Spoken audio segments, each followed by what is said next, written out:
Here is a fundamental truth. The plot doesn't make a great story. The characters make a great story. If you want to write a book that someone wants to publish and that people want to buy off shelves, you have to write a book with strong characters. And this is true no matter what genre you're writing. I don't care if you're writing the great American novel or a cozy mystery or a psychological thriller. So in this video, I'm gonna share with you 3 strategies for creating characters that jump off the page. Let's go.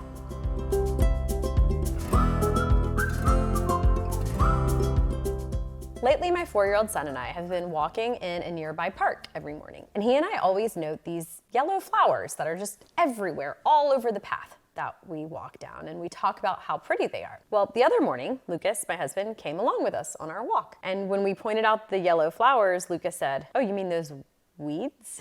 I looked them up, and indeed, he was right. It's called rosenweed. It's an invasive species throughout most of the United States. Interestingly, as soon as I found out that the yellow flowers I thought were so pretty were a weed, I felt disappointed, which was interesting, like actually disappointed. What a weird thought, you know? Because of course I could still enjoy the flowers, like nothing had changed.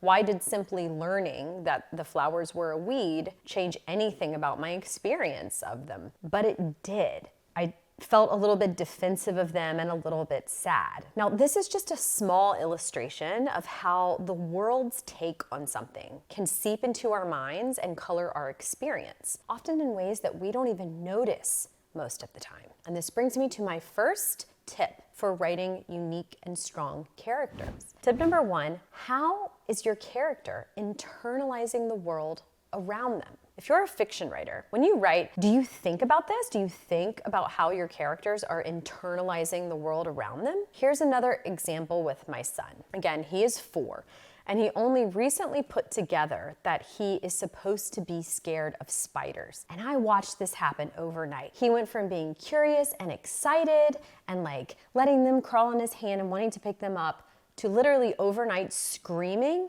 and running away. Why? Not because of any actual incident with the spider. Nothing bit him, nothing happened. He just learned from someone or something that he is supposed to be afraid of them. So how are your characters doing this? How is the world seeping into their behavior and beliefs? Now, I actually don't think about this consciously as I'm writing a first draft. I like to let my subconscious do most of that work for me. But especially on revision, I think it can be a really valuable exercise to ask yourself, as the author, what beliefs, what reactions, what assumptions a character holds, and how are those beliefs being fueled by culture, whether they realize it or not. Being aware of this dynamic can also help strengthen your narrative authority, because a reader can sniff out any uncertainty on an author's part when it comes to character. It can help you develop more nuanced reactions for your characters, and can even help you land on paradox, which is always enriching to a story.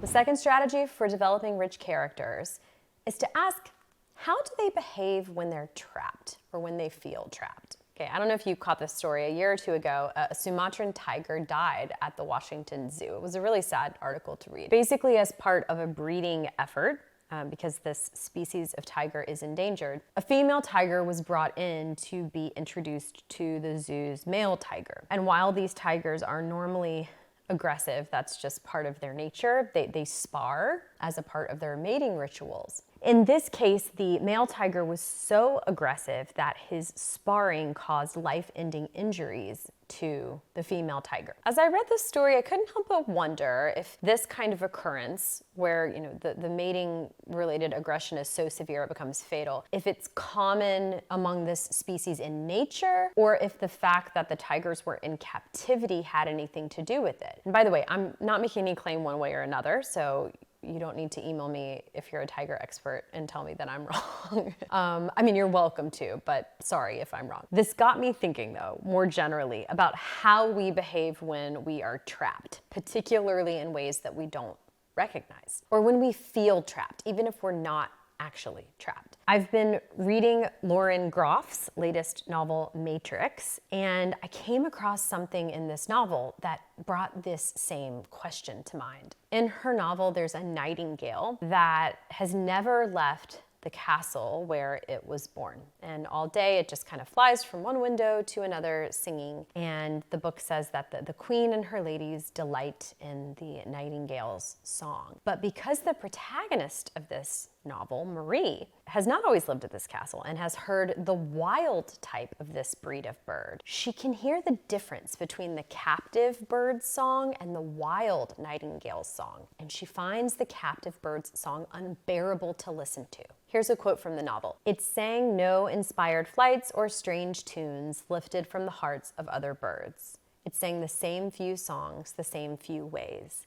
Its imagination had been limited by the closeness of the walls of the room, the smallest tooth of the sky seen through the window. The worms fed it one by one out of the hand of the queen." So, who in your story is trapped or feels trapped? And how does that being trapped affect them? In what ways, large or small, are their songs or their mating rituals or their imaginations defined by the confines of their lives or the hands that feed them? I have one more character development strategy for you, but before I share it, quick invitation. I have a free private group for writers working on books where once a month I host a live event where I plan out the first third of a new novel from scratch. It's super fun. It's like improv meets novel writing, and you'll learn by watching and participating. You can join this event, 30,000 words in 30 minutes. Watch Mary plan the first third of a novel from scratch at the link below this video. Now back to it. Your third strategy is to give them joy.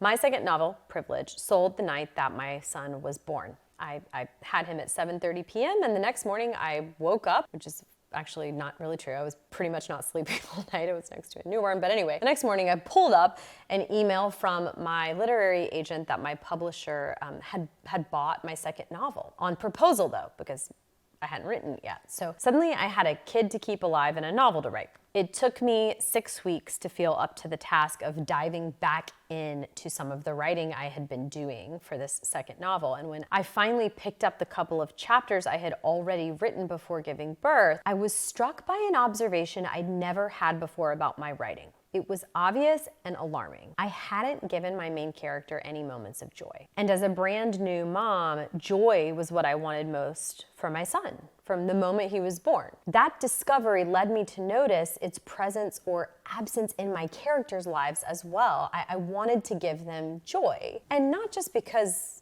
I liked them.